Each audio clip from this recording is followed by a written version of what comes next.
benshi muri twe ntitumenya ko dukomeza gukora tunyuranije n'intego y'Imana mu buzima bwacu. Dukorana umwete mwinshi mu kurwanya imivurungano, tugatekereza ko ibyoroshye, ingufu n'umunezero ari byo tuzabona mu buzima bwacu. Ariko ibyo siko bimeze, kuko Imana ivuga ko imivurungano, ibigeragezo n'imibabaro nabyo tugomba kubibona mu buzima bwacu. Nk'uko ubyumva uyu munsi, ugiye kubona uburyo Imana ibona n'ibikomeye uhura nabyo mu buzima bwawe. Uyu munsi urumva ibikomeye n'ibindi bikoresho Imana yashyizeho kugira ngo habeho kwera mu buzima bw'abana bayo. Gumana natwe muri iki kiganiro wige uko twakwitwara mu bigeragezo. Ni muri iki kiganiro kigizwe n'inyigisho zateguwe na Dr. Charles Stanley.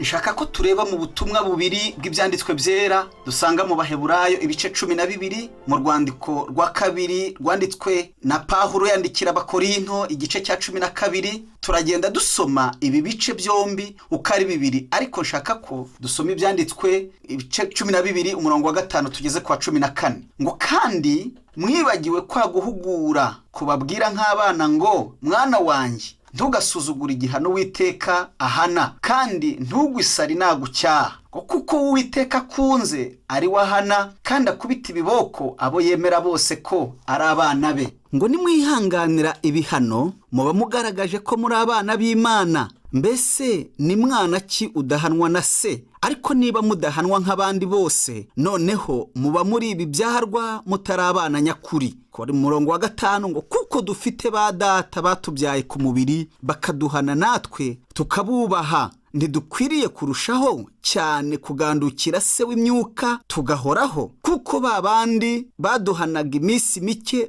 nk'uko byari bibabereye byiza, naho uwaduhanira kugira ngo bitubere byiza dusangire kwera kwe. Ngo nta gihano kinezeza ukigihanwa, ahubwo kimutera umubabaro. Ariko rero hanyuma cyera imbuto zo gukiranuka zihesha amahoro abamenyerejwe nacyo. Nuko mumanike amaboko atentebutse, mugorora amavi aremaye, kandi muharurire ibirenge byanyu inzira zigororotse, kugira ngo ikirenge gicumbagira kidakuka rwose, ahubwo gikiri. Mugire umwete wo kubana n'abantu bose amahoro n'uwo kwezwa, kuko utejejwe atazareba umwami Imana. Icyo nshaka kureba uyu munsi ni ukuntu Imana ikoresha ibikomeye mu buzima bwacu kugira ngo itume dusa nayo kandi tubabera mu mibereho yacu. Ntekereza ko hari byinshi byo kuvuga mu byanditswe byera ku bijyanye n'iyi nyigisho muri ubu butumwa bubiri. Nshaka kugutera intege ngo wandike iby'ingenzi. Benshi muri twe ntitumenya ko dukomeza gukora mu buryo bunyuranije n'intego y'Imana mu buzima bwacu. Abenshi muri twebwe ntitumenya na rimwe ko ibyo ari byo tuzakora. Ni ukubera ko dukora cyane kugira ngo twirinde imivurungano, kandi igihe dukora dutyo Imana mu rundi ruhande itwoherereza iyo mivurungano. Reka twemere ibi ngibi: kuva ubuzima dusigaje butazarangwa n'ibintu byoroshye, ingufu n'umunezero. Nshaka ko wumva neza kugira ngo umenye uko ukwiriye gukora igihe uzahura n'ibyo bintu bikomeye udashobora kubuza ko bibaho. Ibyoroshye, ingufu n'umunezero ni ibintu biba mu bitekerezo. Ubuzima bwawe ntibushobora kubaho uko ubitekereza. Yesu adutabare. Uko iyi si yacu imeze n'ibidukikije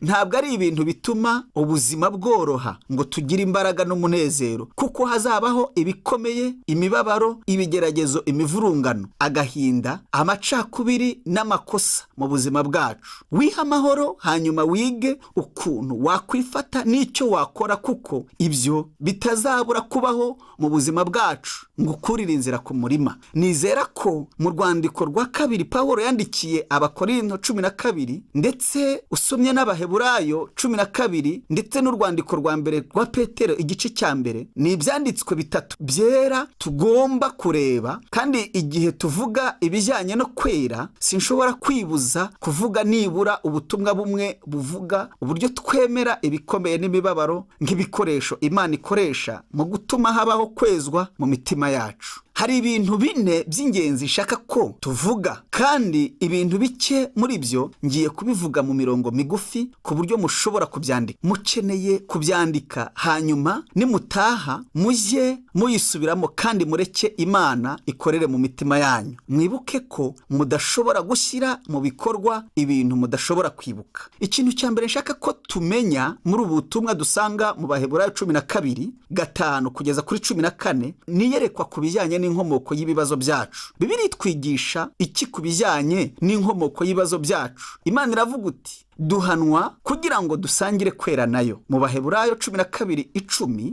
handitswe ngo naho uwo Imana iduhanira kugira ngo bitubere byiza dusangire kwera kwiwe. Nshaka ko uzirikana ko ibikomeye, imibabaro n'ibigeragezo n'imivurungano bitugeraho bifite inkomoko eshatu. Inkomoko ya mbere nuko bimwe biva ku Mana, biza bikomotse ku Mana. Inkomoko ya kabiri nuko bimwe biza biva kuri Satani kandi Imana yabyemeye, yemera ko bitugeraho bivuye kuri Satani. Inkomoko ya gatatu nuko bimwe biva kuri twebwe ubwacu. Kubw'ibyo tumenye ko ibigeragezo bitugeraho mu buzima bwacu bifite inkomoko eshatu, kuko biva ku Mana, Satani no kuri twebwe ubwacu. Niba ibigeragezo bije bivuye ku Mana, intego yabyo ni ukudukomeza, kandi niba ibigeragezo bije bivuye kuri Satani, intego yabyo nayo ni ukuturimbura. Niba ibigeragezo bije bivuye kuri twebwe ubwacu, intego yabyo ni ugutuma twishyira hejuru. Ni ukuvuga ko ikintu dushaka gukora gituma ibyifuzo by'umubiri bihazwa. Igihe ibigeragezo bivuye ku Mana kandi tukamenya ko bivuye kuri yo koko, intego z'ibyo bigeragezo ziba ziri ubwo butatu. Mbere na mbere intego iba ari iyo kudukomeza, ukuvuga ko ari ukongera ubumenyi mu buzima bwacu. Urugero, Yakobo igice cya mbere umurongo wa 2 kugeza kwa 3 aravuga ngo bene data mwemere ko ari iby'ibyishimo rwose nimugubwa gitumo n'ibibagerageza bitari bimwe, mumenye yuko kugeragezwa ko kwizera kwanyu gutera kwihangana. Imana iravuga ngo uko kwizera kwacu kugeragezwa tugahura n'ibikomeye, ukwihangana kwacu kurakura tugakomera mu buzima bwacu. Kubw'ibyo intego ya mbere y'Imana ni ukudukomeza. Icya kabiri ku bijyanye n'intego y'Imana ni ukuduhana. Mu Baheburayo 12 umurongo wa 6 randitswe ngo kuko Uwiteka akunze ari wahana kandi akubita ibiboko abo yemera bose ko ari abana be. Tugomba kwihanganira igihano nk'abana b'Imana, kuko ikizava mu kwihangana ari uko tuzasangira n'Imana kwera kwayo, nk'uko tubisanga mu Baheburayo 12:10. Kuko babandi baduhanaga iminsi mike nk'uko byari bibabereye byiza, naho uwo aduhanira kugira ngo bitubere byiza dusangire kwera kwe. Imana rero itwoherereza ibigeragezo kugira ngo idukomeze, kandi icya kabiri ni ukugira ngo iduhane. Icya gatatu ni ukugira ngo idusuzume, irebe aho dufite intege nkeya n'aho dufite ingufu n'ibyo dukeneye mu buzima bwacu. Mu rwandiko rwa mbere Petero yanditse igice cya mbere umurongo wa 6 kugeza kwa 7 haranditswe ngo nicyo gituma mwishima nubwo ahari mukwiriye kumara igihe gito mubabazwa n'ibigeragezo byinshi, kandi izahabu nubwo ishira igeragereshwa umuriro. Mutekereze kwa ayo magambo. Kandi kugira ngo kwizera kwanyu kugaragare ko kurusha izahabu igiciro cyinshi, kandi izahabu nubwo ishira igeragereshwa umuriro. Haleluya! Ubwo Yesu Kristo azahishurwa. Imana ifite ibyo duteganiriza mu buzima bwacu, nubwo yemera ko ibigeragezo bitugeraho, kuko iba ariyo nkomoko y'ibyo bigeragezo, kubera ko Imana iba yabyemeye. Ubu rero wari ukwiriye gufata umwanya wo gufata icyemezo, kandi ushobora kumva ko nta nzira ihari, ko nta hantu ushobora kujya, kandi ko utazi aho waca, ntusobanukiwe uko birimo kugenda, kandi ufite gushidikanya no kwiganyira. Icyo duhita dukora muri ibyo bihe ni uko dushaka gutuka umuntu wese twibaza ko ari utuma ibyo byose bitugeraho. Ubutekereza ibingibi umwanya muto, igihe ibintu bitagenda neza, uko wari ukwiriye kwitwara ntabwo ari ukureba hirya no hino ngo ugire umuntu utuka kubera ibyakubayeho mu buzima bwawe, kuko ikibazo gishobora kudaturuka ku kintu icyo ari cyo cyose cyangwa undi muntu, ahubwo gishobora no kuva kuri wowe. Urabona, ibigeragezo bishobora guturuka ku Mana, kuri Satani cyangwa no ku muntu ku giti cye. Niba biturutse ku Mana biba bije kudukomeza,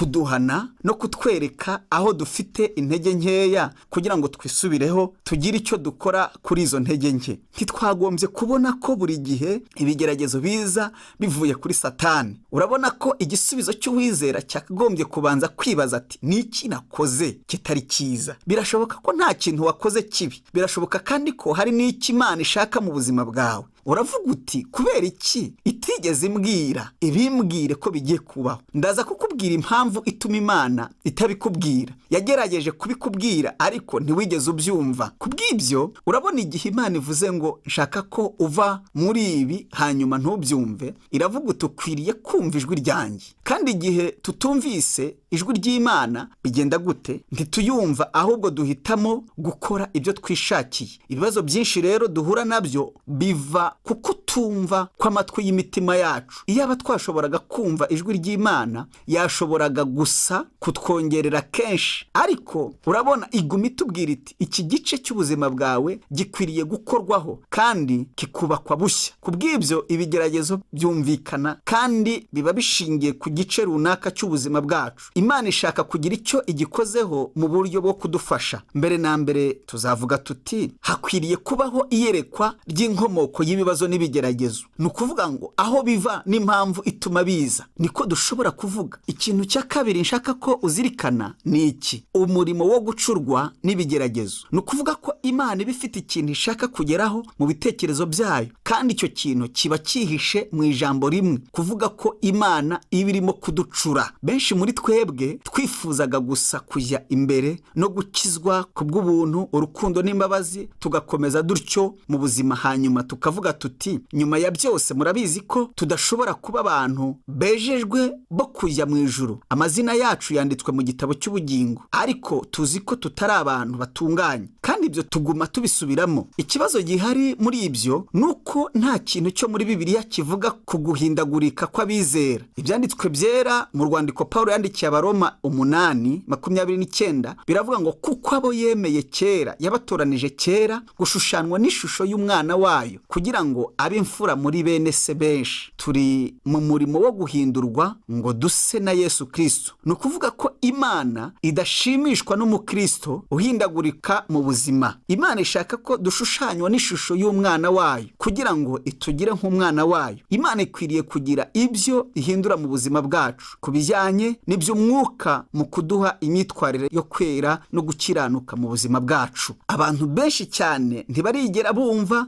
na rimwe inyigisho yo kwezwa. Ntabwo ndimo mvuga ukwera kw'Imana, ahubwo ndavuga ukwera k'umuntu. Zirikana Petero ibyo avuga mu rwandiko rwe rwa mbere, igice cya mbere, umurongo wa 14 kugeza kwa 16, ngo mube nk'abana bumvira, ntimwishushanye n'irari mwagiraga kera mukirinjije, ahubwo nk'uko wabahamagaye ari uwera, aba ariko namwe mubabera mu ngeso zanyu zose, kuko byanditswe ngo muzababera kuko ndi uwera. Kimwe mu bifasha kugera kwera ni ibibazo n'ibigeragezo. Urabona icyo ibibazo bikora ni ukuducura tugahinduka bashya. Umurimo wo gucura ni ugufatanya ibice hamwe n'ibindi, gukuraho ibitari byiza hanyuma ukarema ikintu cyiza. Reka turebe umwanya muto umurimo w'Imana mu kuducura mu buzima bwacu. Reka turebe muri Malaki ibice 3 umurongo wa 2 umwanya muto, kandi nshaka ko uzirikana ibintu bibiri Imana ivuga. Umuntu aramutse akubajije niba koga biri mu byanditswe byera, uramubwira ati nibyo, ni ibyanditswe byera, kubera ko Malaki ibice 3 umurongo wa 2 havuga ati ninde uzabasha kwihangana mu munsi wo kuza kwe, kandi ninde uzahagarara ubwo azaboneka, kuko ameze nk'umuriro w'umucuzi n'isabune y'abameshi yoza. Ubu uzi ibyo Imana ivuga aha ngaha? Iravuga ko igihe Imana ikoze ikintu mu buzima bwacu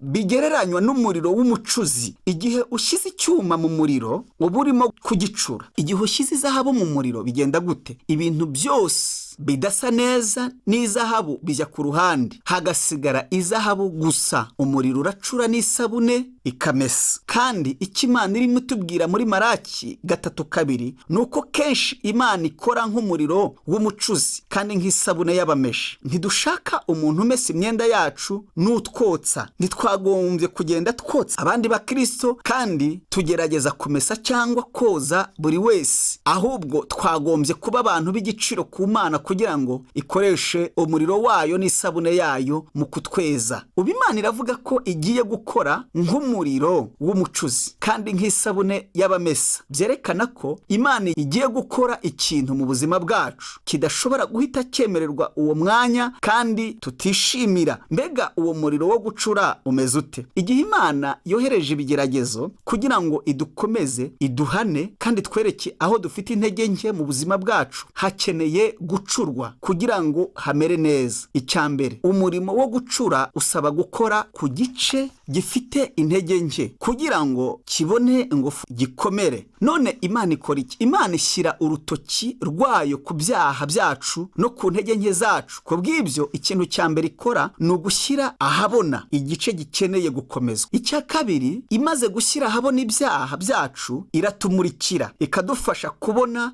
icyo ishaka gukora mu buzima bwacu niba tuzabyemera. mu rwandiko rwa kabiri Pawulo yandikiye Abakorinto 12, uzibuka ko Pawulo yagize isomo ritangaje ry'iby'umwuka. nk'igisubizo cy'ibyo, Imana yamuhaye igishakwe ibicishije muri Satani ngo kimubuze amahoro mu mubiri. mu rwandiko rwa kabiri Pawulo yandikiye Abakorinto 12:7 kugeza ku 9 haravuga ngo, kandi kugira ngo ne guterwa kwishyira hejuru kurenze ibikwiriye, nuko nahishuriwe ibikomeye cyane, nicyo cyatumye mpabwa igishakwe cyo ku mubiri, ari cyo ntumwa ya Satani yo kunkubita ibipfunsi ngo ne kwishyira hejuru kurenza ibikwiriye. kuri icyo kintu ninginze umwami wacu gatatu ngo nkivemo, ariko arampakanira ati, ubuntu bwanjye buraguhagije, kuko aho intege nke ziri ariho imbaraga zanjye zuzura. nuko nzanezerwa cyane kwirata intege nke zanjye ngo imbaraga za Kristo zinzeho. nuko nzanezerwa cyane kwirata intege nke zanjye ngo imbaraga za Kristo zinzeho. ibyabaye kuri Pawulo ni ibi: nk'igisubizo cy'isengesho rye ryasabaga Imana kumukiza igishakwe, Imana ntiyamukijije igishakwe, ahubwo ibyo byatumye Pawulo agira icyo ahishurirwa. yahishuriwe ko ubuntu bw'Imana bimuhagije mu gihe cy'ibigeragezo, kandi ku bw'ibyo umurimo wo gucura kuri Pawulo wasobanuraga ko Pawulo yamurikiwe ku bijyanye n'ubuntu, imbabazi, ubugwaneza n'ubwiza bw'Imana mu gihe cy'ibigeragezo. ikintu gikomeye mu buzima, mu bintu wowe nanjye dukeneye kwiga ku Mana, nuko tudashobora kwiga na rimwe bidaciye mu bigeragezo. umurimo wo gucura ni umurimo wo gushyira ahagaragara ibyaha byacu n'intege nke zacu. icya kabiri ni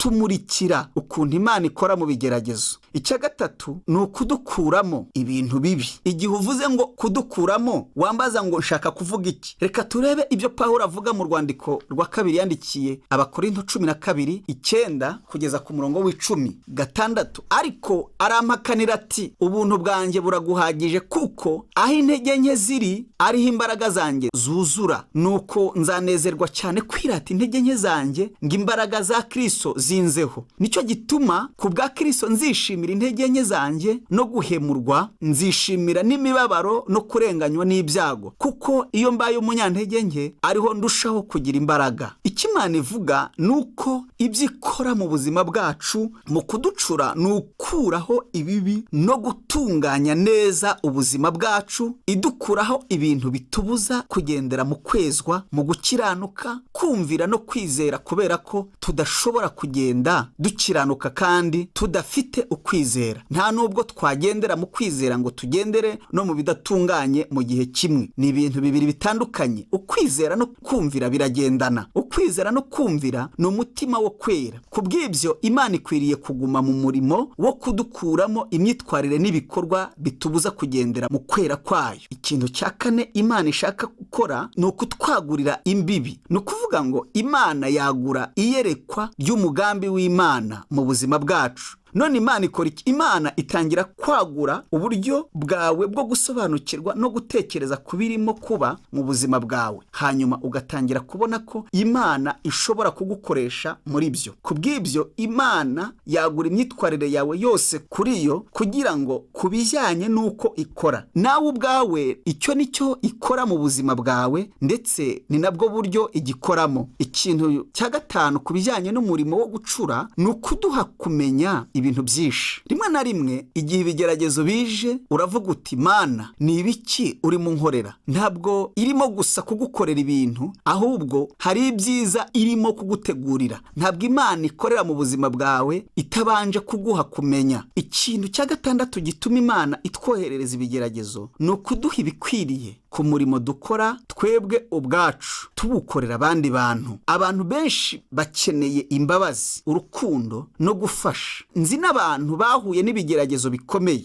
bazi uko ibigeragezo bimeze, bazi kubabara icyo bivuga, bazi icyo bivuga kugira umutima umenetse, bazi kuba mu mwijima icyo bivuga, kandi bazi kugendera mu bihe byiza icyo bivuga. Abo bantu bazi neza icyo ibyo byose bivuga, kandi kubw'ibyo ni abantu ushobora kubabarana nabo, bashobora kumva neza ibyo nawe wumva. Igihe ugiye ku muganga ufite aho ubabara, ntushaka kumva avuga ngo ngiye kukwandikira imiti mike ituma uza guhita umererwa neza. Ushaka ko yumva uko umerewe, abyumve nk'uko ubyumva. Igihe uhaye umutima wawe undi muntu, uba ushaka ko avuga ngo ibyo uvuga ndabyumva, nanjye byambayeho, nshobora kugufasha. Uzi ko ibyo ari byo byatumye umwami Yesu Kristo, Imana Data n'Umwuka Wera mu gushyira hamwe ijambo ry'Imana ritangaje. Ikintu kimwe batashoboraga na rimwe kwibagirwa ngo bakireke, tugisanga mu Baheburayo ibice 4 umurongo wa 14 kugeza kwa 15. Haranditswe ngo nuko ubwo dufite umutambyi mukuru ukomeye wagiye mu ijuru, niwe Yesu umwana w'Imana, dukomeze ibyo twizera tukabyatura, kuko tudafite umutambyi mukuru utabasha kubabarana natwe mu ntege nke zacu. Yageragejwe uburyo bwose nkatwe, keretse yuko atigeze we akora icyaha. Uyu murongo uvuga ko umwami Yesu Kristo yageragejwe mu buryo bwose bushoboka nkatwe. Niyo mpamvu ushobora gupfukama ku mavi yawe ukavuga ati Mana, nzi ko usobanukiwe. Yesu iyo aza kuba Imana ntaba umuntu, twashoboraga kuvuga ngo ubu mwami ni ukubera ko wari Imana. Ntuzi uko bimera kwitwa umuntu, ntuzi icyo bivuga kuvunika no gukomereka, ntuzi icyo kugambanirwa n'inshuti bivuga, ntuzi kugira amahirwe make mu buzima icyo bivuga. Ariko Bibiliya iravuga mu Baheburayo ibice 4 umurongo wa 15 ko Yesu Kristo yageragejwe uburyo bwose nkatwe. Ikintu cya nyuma nshaka ko uzirikana mu murimo wo gucura kw'Imana nuko Imana iducura kugira ngo idusubize ku rufatiro rwiza. Hari ibyanditswe byera bivuga kuri ibyo. Ariko reba ku murongo mwiza wa Petero, igihe yasozaga igice cya mbere, Petero yari yaravuze ibijyanye n'ibigeragezo, imivurungano n'imibabaro, kandi mu rwandiko rwe rwa mbere ibice 5 umurongo wa 10 yaranditswe ngo kandi Imana igira ubuntu bwose yabahamagariye ubwiza bwayo buhoraho buri mu Kristo, izabatunganya rwose ubwayo, ibakomeze, ibongerera imbaraga nimumara kubabazwa akanya gato.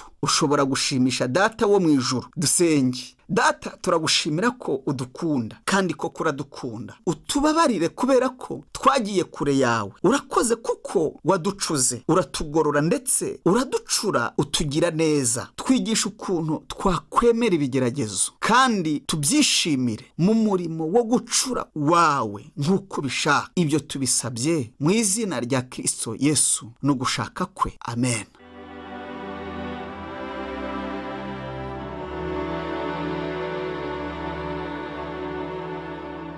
Ntidukwiriye guhunga ibigeragezo cyangwa kutemera ibigeragezo Imana itwoherereza mu buzima bwacu. Ibigeragezo ni igikoresho Imana ikoresha kugira ngo habeho kugera ku gisubizo cyiza cyo kwera. Twiringiye ko wafashe umwanya wo kwandika inyigisho ya Dr. Charles Stanley y'uyu munsi ku bijyanye n'uko twakwitwara mu bigeragezo.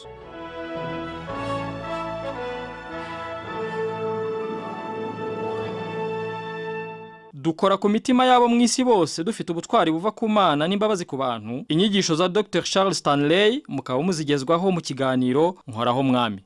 Nshuti mwene data wumva iki kiganiro Nkoraho Mwami, turizera ko ukomeza kwakira inyigisho z'ingirakamaro muri kino kiganiro. Ukaba rero ukigezwaho na Radio Umucyo, ni ku munsi wa kabiri isaha ya 9 z'umugoroba. Niba rero wifuza kugikurikirana, kugira icyo wabaza cyangwa se kuduha ubuhamya bw'ibyagufashije, wabariza kuri Radio Umucyo ikorera hano i Kigali mu karere ka Nyarugenge, mu nyubako ya City Plaza etage ya 6 ku muhanda wa Commercial Street. inimero 70. Ushobora kandi guhamagara kuri telefone yo mu biro inimero 34 24. Mushobora kandi no kohereza ubutumwa bugufi kuri iyi telefone igendanwa 078 30 86 49 2. Ushobora kandi no kohereza ubutumwa kuri iyi email umucyo.fm@yahoo.fr. Muhawe ikaze mwese.